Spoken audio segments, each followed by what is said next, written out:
sahabat TV 10, Assalamualaikum warahmatullahi wabarakatuh. Berjumpa kembali dalam program Bincang Psikologi Persembahan TV 10. Ada saya Carla Ratna.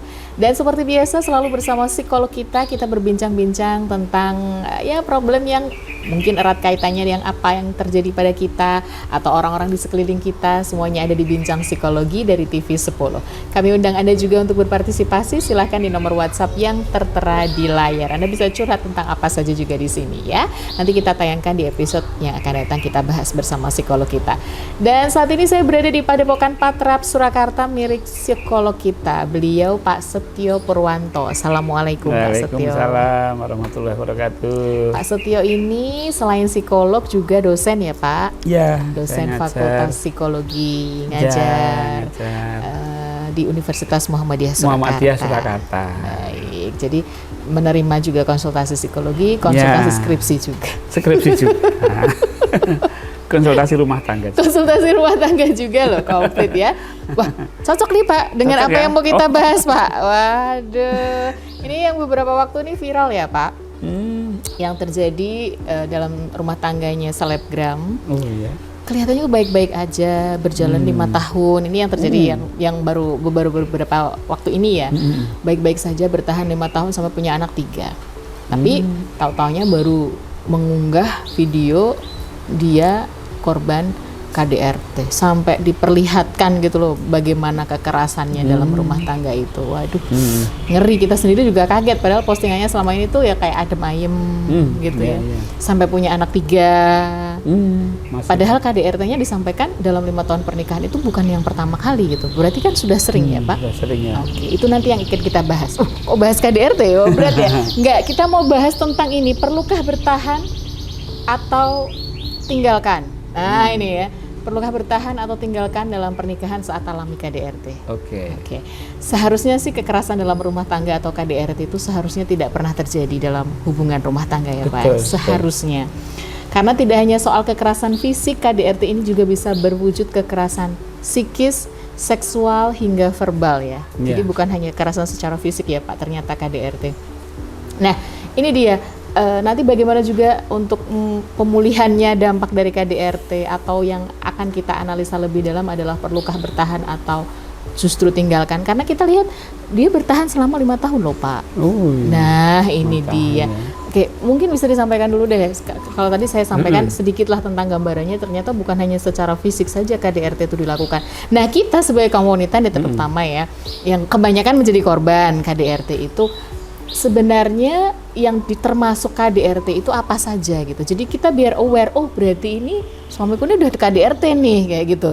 Jadi harus tahu dulu bentuk-bentuk KDRT-nya itu seperti apa gitu Pak. Apa saja yang termasuk dalam KDRT? Iya, tentu fisik ya. Fisik, kemudian psikis juga. Ancaman-ancaman itu sebenarnya sudah termasuk KDRT, termasuk Pak? KDRT. Mengancam, membunuh, mengancam, menyakiti, mengancam hal-hal yang bisa membuat istri itu ketakutan. Itu belum sampai secara fisik itu ya, termasuk sudah KDRT. Nah kalau fisik kan jelas ya, ada pemukulan, kemudian menyakiti secara fisik itu jelas. Nah, saya kira kasus-kasus seperti ini tuh ya banyak ya, banyak terjadi gitu di masyarakat kita gitu. Tapi banyak yang memilih bertahan karena ini Pak, kadang karena faktor masih cinta, faktor anak pertimbangannya, dan kadang faktor finansial juga. Betul. Faktor sosial juga. Faktor sosial juga benar. Ya, mungkin juga terkait dengan status ya, kalau sudah cerai nanti gimana kan benar, gitu ya. Jadi memang perempuan yang atau istri yang mengalami KDRT itu selain dia mengalami problem dengan pasangannya juga dia sendiri juga bingung gitu ya. Saya harus mempertahankan atau meninggalkan kan gitu ya. Karena semua pasti ada resikonya gitu. Nah, ada hal-hal yang membuat istri ini bertahan atau cerai.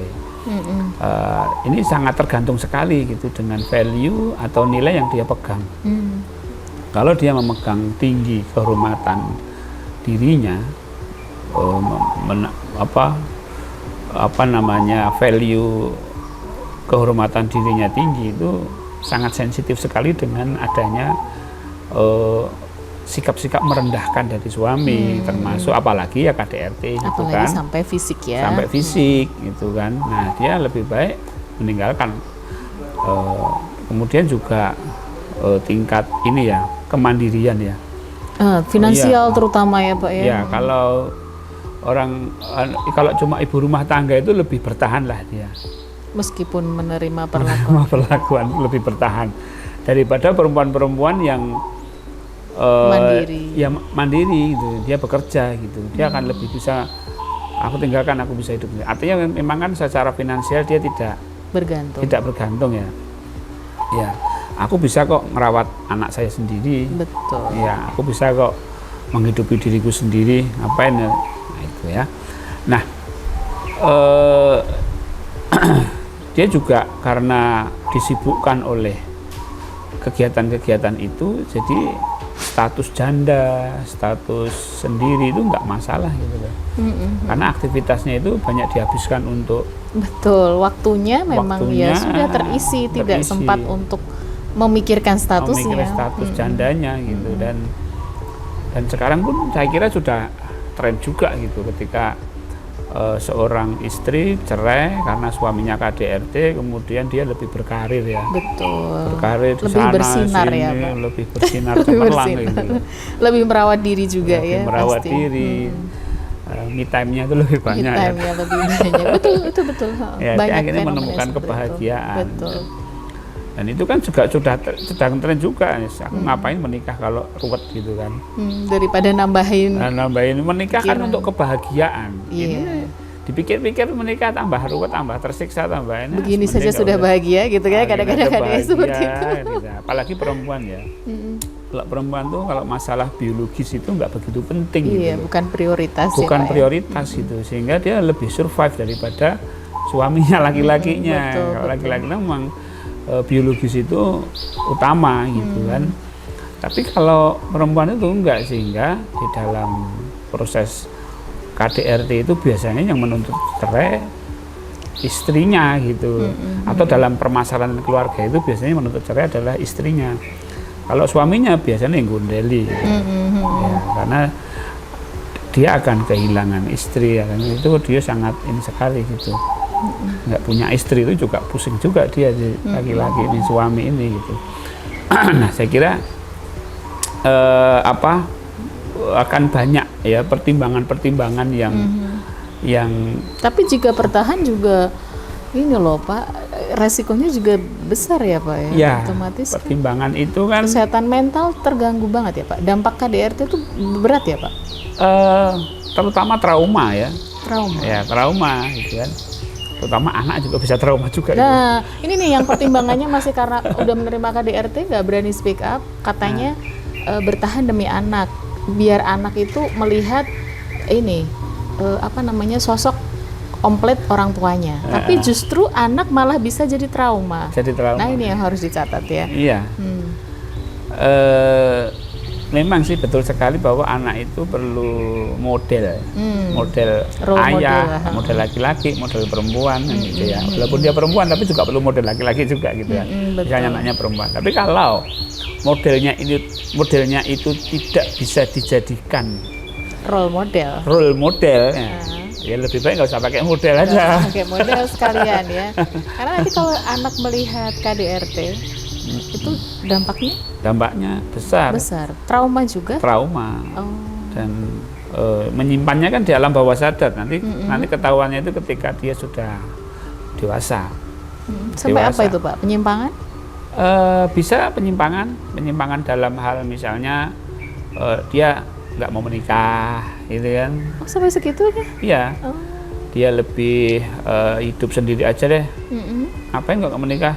Nggak minat aku menikah, paling ya orang-orang nikah tuh banyak masalah. Itu padahal ya Karena yang dilihatnya Ya, waktu kecil seperti karena itu. bawah sadarnya Bawah isinya sadarnya. trauma-trauma seperti itu gitu kan, kalau anaknya perempuan gitu.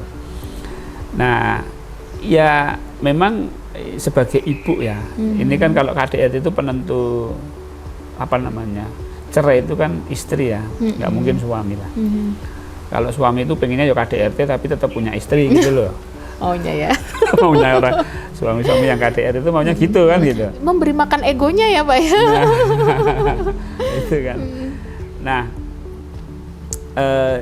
istri ini pertimbangannya ya banyak ya, selain anak, finansial gitu kan. Terutama kebanyakan tuh rata-rata yang ini tuh finansial Pak. Finansial gitu. Nanti Dia aku tuh nggak gimana? bisa apa-apa nanti kalau Bisa tanpa apa-apa, suami tanpa gitu. suami gitu. Nah, satu hal lagi yang menjadi pertimbangan banyak istri ketika menentang KDRT itu masih adanya harapan suami untuk berubah. Nah, Itu yang bisa nanti membuat siapa dia tahu bertahan, suatu saat berubah suatu saat gitu ya. berubah gitu kan. Sampai anak 3 gitu ya. Anak 3 Tapi ternyata tidak berubah. tidak berubah. Adakah kemungkinan untuk bisa berubah sebenarnya Pak? Kalau pelaku kemungkinan KDRT? ada. Tapi tidak bisa diharapkan. Oh, Kalau ada itu sih sudah kemungkinan, karakter tapi ya. tidak bisa diharapkan. Tipis banget itu ya. Tipis banget gitu.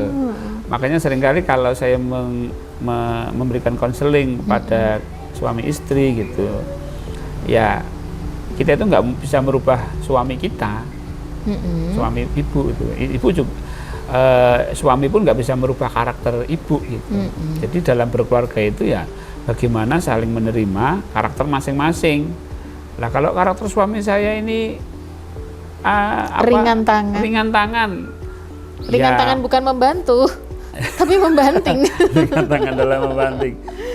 Ya, itulah karakternya gitu. Siap nggak? Ya siap nggak? Kalau memang siap, ya nggak apa-apa. Berarti beradaptasi. Nah, nanti sakit ya. Sakit itu bagian dari proses adaptasi itu. Konsekuensinya. Makanya kalau mau terus ya bertahan dalam keluarga, itu jangan berharap suami itu berubah. Dia akan melakukan kekerasan sampai tua gitu aja. Sampai mati baru selesai dia melakukan kekerasan rumah tangga itu. Nah, itu kalau diberi pemahaman seperti itu dia akan lebih siap dan bisa menentukan sikap gitu. Sikap saya ini harus bertahan atau tinggalkan. Oke. Sudah ada gambaran ya sahabat TV 10? Jadi seperti itu bagi rumah tangga yang ada pelaku KDRT-nya. Jadi Anda sudah bisa menentukan langkah harus bagaimana. Nah, nanti kita akan ngobrol lebih lanjut lagi bagaimana juga untuk pemulihannya nanti juga kita sampaikan ya Pak ya. Jangan kemana-mana, kita segera kembali untuk Anda setelah jeda. Tetap di Bincang Psikologi dari TV 10.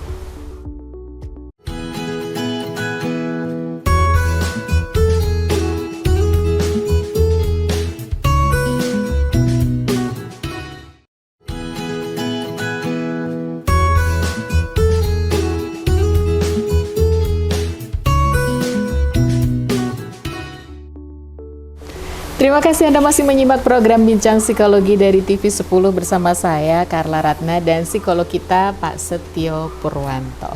Bertahan atau lepaskan? Ini dia, bertahan atau lepaskan dalam pernikahan saat alami KDRT yang menjadi topik obrolan kita di kesempatan kali ini. Tadi sudah dikasih gambaran sih sama Pak Setio, ya kalau mau lanjut berarti ya harus menerima. Iya. Harus beradaptasi gitu. Betul. Ya Pak. Memang seperti itu sampai mati gitu ya. Sampai mati. Iya kan Pak? Iya.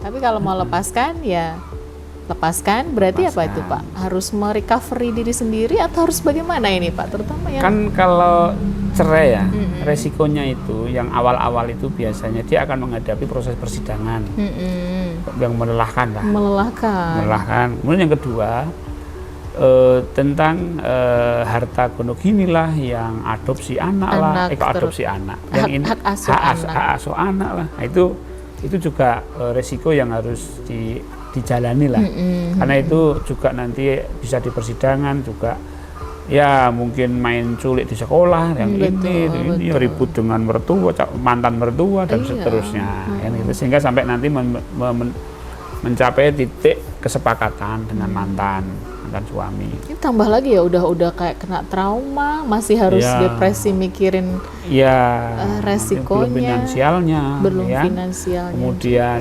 selanjutnya kalau dia sudah betul-betul sendiri ya, isu-isu tentang janda, isu-isu kesendirian dia, baru jalan bareng di mana misalnya apa, oh ya nggak jalan bareng, kebetulan jalannya pas ada yang itu barengin boncengan ya, sama driver online padahal driver online padahal gitu ya, dikira macam-macam kan gitu ya.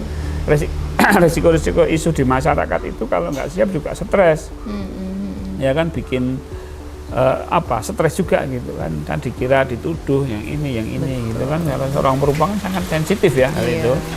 Kemudian juga menghadapi orang-orang yang mulai mempermainkan misalnya ya, ada misalnya sudah punya istri masih godain dia gitu loh. Jadi ya ada semacam ini ya Pak ya, kayak resikonya tuh lebih gede ya untuk hal-hal semacam itu. Ya makanya kan cerai atau lanjut itu kan semuanya ada risikonya gitu loh. Nah itu kembali ke value masing-masing. Seperti tadi disampaikan oleh Pak Setio di awal, bahwa memang semua kembali ke value masing-masing. Mau berdamai atau bercerai, itu silahkan, keputusan di Anda gitu. Tapi kalau berdamai konsekuensinya ya sampai seumur hidup seperti itu. Nggak akan, ya bisa berubah tapi jangan diharapkan lah. Bisa berubah tapi jangan diharapkan. Ini nggak ngasih harapan banget sih Pak. Bisa berubah tapi jangan diharapkan. Kan tipis ini namanya. Setipis saringan tahu deh rasanya. Setipis tisu. Tapi seandainya untuk meninggalkan, ya harus siap juga dengan segala konsekuensinya. Ini butuh dukungan berarti. Butuh dukungan. Nah, yang jadi problem itu trauma ya.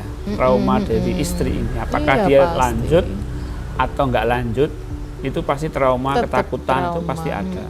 Terlebih kalau dia tidak cerai, itu tidak trauma lagi, ketakutan. Depresi bisa Pak? Oh bisa, bahkan sampai ada yang gila, sampai ada yang mengalami schizofren itu ya ada. Karena KDRT. Ya karena KDRT itu ketakutan yang berlebihan, cemas, sudah trauma pernah di KDRT, dia masih ketakutan nanti kalau suami KDRT lagi. Jadi dua-duanya ini kan membebani kan. Nah itu kalau lanjut dengan menikah, kalau berdamai. Kalau enggak ya traumatik itu aja. Nah oke lah, kita bahas yang setelah mungkin perceraian ya, karena kasusnya akan berbeda kalau itu lanjut dan gitu ya. Istri yang sudah KDRT kemudian dia cerai, itu memang harus ada maksudnya keluarga yang mendukung secara emosional agar bisa dia cepat merecovery gitu ya. Orang tua misalnya, atau dia kembali ke rumah orang tua, itu malah lebih aman. Ya, dia membuat dia lebih safe gitu loh. Artinya tidak ada yang mendampingi gitu. Karena takutnya kalau dia sendiri kemudian, namanya kadang-kadang laki-laki itu kalau suami itu kadang-kadang nekat juga gitu, melakukan kekerasan lagi, merebut. Kalau dia sendirian kan juga bahaya juga, dan itu bisa menjadi ketakutan lagi ya, tambah lagi traumanya, gitu kan. Oke. Kemudian tentu butuh satu bimbingan atau arahan ya. Orang yang mengalami stres pasca butuh psikolog, KDRT ya butuh psikolog sebenarnya, karena dia tidak akan bisa menghadapi problemnya sendiri. Kalaupun dia ngobrol dengan teman, ya kalau temannya ini ya kadang-kadang teman itu kita ceritakan gitu, malah dia ikut-ikutan emosi. Ngomporin malah. Ngompor kan repot. Harusnya kan dia menenangkan, meredakan ininya, ketakutannya, bisa mengobati traumanya. Nah ini butuh ahli, butuh skill kan. Nah saya sarankan ya ke psikolog. Ya jadi nanti lebih mengurai traumanya dan menyembuhkan. Dan ngajari ini caranya. Nanti kalau kamu ingat atau kamu trauma itu caranya begini loh. Oh, itu ya untungnya kalau ke ahli psikolog jadi ya. dia diajari untuk bagaimana bisa menghadapi keadaan-keadaan trauma. Karena kadang-kadang trauma itu kan nanti munculnya panic attack ya. Munculnya itu serangan panik gitu, serangan ketakutan yang betul. Kadang-kadang dia bisa histeris gitu kalau nggak punya coping behavior lah namanya, kalau nggak punya satu cara menghadapi. Dengar mobil berhenti gitu, waduh jangan-jangan siapa nih berhenti depan rumah, jangan-jangan ini harus gitu kan, pasti ada ketakutan. Pasti ada ketakutan gitu. Nah, motor berhenti, mobil berhenti itu bisa memicu trauma lah. Ketika itu terpicu itu harus bagaimana? Nah itu kan diajari oleh psikolognya itu kan. Kemudian juga dia harus mulai memikirkan masa depan, baik dirinya maupun masa depan anak-anaknya. Terutama kalau anak-anak ya, terutama anak-anak. Trauma itu memang akan menjadi referensi utama ya bagi orang yang sudah gagal menikah itu. Referensinya aku nggak mau menikah lagi. Iya, betul. Akhirnya referensi masa lalu itu aku nggak mau menikah lagi. Ya, nggak apa-apa kalau itu memang memberikan peluang masa depan lebih baik, gitu kan. Hidup itu pilihan kok ya Pak? Ya, pilihan. Kalau dia mengira bahwa hidup akan lebih baik kalau ada pendamping, ya cobalah untuk membuka diri, ya. Membuka wawasan gitu. Trauma itu adalah masa lalu, gitu. Sehingga tidak semua seperti mantan pasangan, ya kan. Memang kebanyakan orang yang sudah mengalami KDRT itu sudah aku ngopeni anak wela wis aku tak membesarkan anak saja, survive sendiri aja lah. Nah itu memang beberapa bisa seperti itu, tapi ada beberapa yang memang punya karakter yang tidak mampu kalau tidak ada suami pendamping gitu ya. Kalau itu ya nikah aja. Tapi kalau lebih enjoy ya sudah. Ini amanahnya anak, ya sudah anak aja saya pegang kuat-kuat, saya semampunya, rezeki dari Allah. Pokoknya saya berkarya, jalanin amanah, selesai sudah.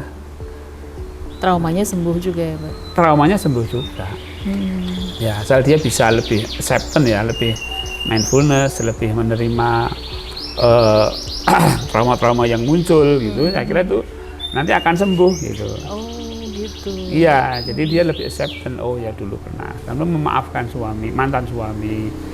Ya secara emosional dia lebih menerima perilakunya di masa lalu gitu. Sudah nggak dendam, sudah nggak ini, itu sembuh. Tapi kalau masih getem-getem, wah itu sekam dalam api. Balik ya. Api dalam sekam kan gitu. Artinya ketika kondisi-kondisi tertentu akan muncul itu, dan itu mengganggu kehidupan. Hidup itu saat ini nggak masa lalu kan gitu ya. Betul. Hidup seseorang itu kan misalnya hidup istri yang sudah cerai tadi kan bukan masa lalu di mana dia mendapatkan KDRT, hidupnya kan sudah cerai gitu loh. Sekarang ini sudah selesai. Ya sudah, kalau sudah selesai. Sekarang jangan sampai dibawa-bawa. Nah, dibawa-bawa itu menimbulkan problem-problem. Sekarang ini, makanya orang itu kenapa kok dilarang dendam gitu loh. Betul. Ya, udahlah yang sudah itu ya sudah. Ya menjalani hidup sekarang aja. Bukan berarti terus menerima lagi loh ya. Bukan berarti menerima suami itu lagi menjadi suami lagi loh ya. Karena kadang-kadang juga suami ingin kembali. Ya, bukan berarti begitu. Untuk berubah gitu. Bukan berarti begitu. Bukan berarti seperti itu. Seperti itu. Lebih pada acceptance pada dirinya sendiri. Aku didolimi, aku terima. Gitu loh. Aku didolimi, aku terima. Aku sekarang trauma, aku sendiri juga aku terima. Sehingga kondisi-kondisi trauma itu nggak mengganggu. Sudah bisa mengatasinya ya Pak ya. Nah, nggak enak kalau hidup itu diganggu masa lalu itu sangat nggak enak. Gitu. Betul. Jadi nggak tenang gitu. Kadang-kadang muncul dalam tidur, mimpi. Jadi tidurnya itu terganggu. Berarti alam bawah sadar ya Pak? Alam bawah sadar masih. Berarti masih ada dendam, masih ada kecewa, masih ada ini. Itu gitu. yang harus diselesaikan dulu. Nah itu harus diselesaikan. Makanya itu unfinished business ya. Sesuatu urusan yang belum selesai itu akan mengganggu kita di saat ini. itu ya Pak ya. Selesai. Aduh, semoga bisa menjadi solusi untuk Anda yang selama ini belum berani speak up atau mungkin lebih memendam ini dengan berbagai alasan masih cinta lah, siapa tahu bisa berubah lah gitu ya, atau demi anak dan lain sebagainya. Tidak ada kekerasan yang dibenarkan ya Pak ya. Anda deserve better. Jadi Anda tuh berhak untuk hidup bahagia bersama anak-anak ya Pak ya. Betul sekali. Oke, baik. Demi kesehatan mental juga ini. Tapi semuanya kembali pada sahabat TV 10 masing-masing. Betul sekali. Ada yang mau disampaikan Pak untuk sahabat TV 10 terkait dengan materi kita sebelum berpisah? Oh iya, sahabat TV 10, kehidupan keluarga itu adalah pilihan ya. Semua tergantung dari kita, value-nya, dan pilihan-pilihan itu memiliki resiko. Jadi yang penting apapun pilihannya, yang penting siap menghadapi resikonya. Nah, siap menghadapi resikonya. Kalau pada akhirnya Anda memilih untuk berdamai, ya satu hal yang perlu dipastikan adalah memastikan komitmen tanpa toleransi ya Pak ya, untuk kekerasan di masa depan. Jadi tegaskan pada diri, kalau pasangan kembali KDRT ya jangan ambil jalan damai lagi. Karena tetap dalam situasi kekerasan tidak hanya merusak kesehatan mental, tetapi juga dapat menempatkan anak-anak pada resiko trauma, pelecehan, dan bahkan ancaman keselamatan fisik. Yakinkan diri bahwa kita dan anak-anak bisa mendapatkan yang lebih baik. Terima kasih Pak Setio untuk ilmunya. Sama-sama. Terima kasih sahabat TV 10 sudah bersama kami 30 menit kurang lebihnya. Semoga bermanfaat apa yang kami sampaikan. Jangan lupa curahan hatinya bisa di nomor WhatsApp yang tertera di layar. Nah, kita berjumpa kembali insya Allah di lain kesempatan. Saya Karla Ratna beserta psikolog kita Pak Setio Purwanto dan seluruh kru yang bertugas undur diri. Pastikan Anda selalu bersama kami di TV 10 Inspirasi dan Edukasi. Assalamualaikum warahmatullahi wabarakatuh. Sampai jumpa. Waalaikumsalam warahmatullahi wabarakatuh.